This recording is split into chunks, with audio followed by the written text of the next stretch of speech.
আসসালামু আলাইকুম। আজ থেকে প্রায় ১.৫ বছর আগের কথা।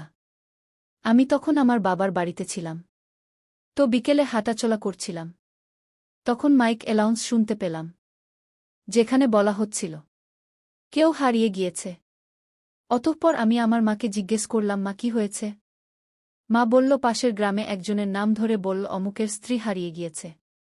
আমি বললাম, কিভাবে, কয়দিন ধরে? অতঃপর মা আমাকে সম্পূর্ণ ঘটনা খুলে বলল। যে মহিলাটি হারিয়ে গিয়েছে তার একটি প্রবাসী ভাই ছিল, যে ছিল অবিবাহিত।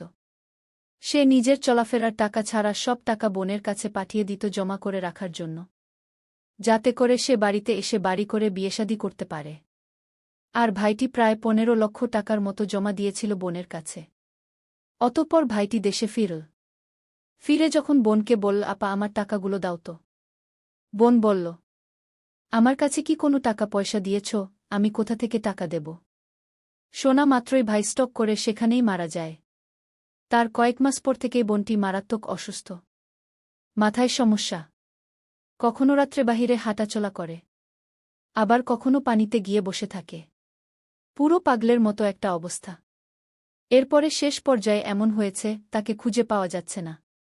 যাই হোক, ঘটনাটি এ পর্যন্তই শেষ। এরপরে কি হয়েছে আমার আর জানা নেই। আর এই ঘটনাটি সম্পূর্ণ সত্য। আমার বাবার বাড়ির পাশের গ্রামে ঘটেছে। তো এই ঘটনা থেকে আমরা বুঝলাম, ভুল মানুষকে বিশ্বাস করাটাও ভুল। হোক সে নিজের রক্তের কিংবা দূরের কেউ। আর যে যতই অন্যায় করুক না কেন, আল্লাহর কাছে ধরা পড়তেই হবে।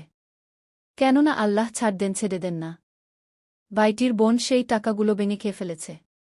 খুব আনন্দের সাথে দিন পার করেছে। কিন্তু সে আনন্দ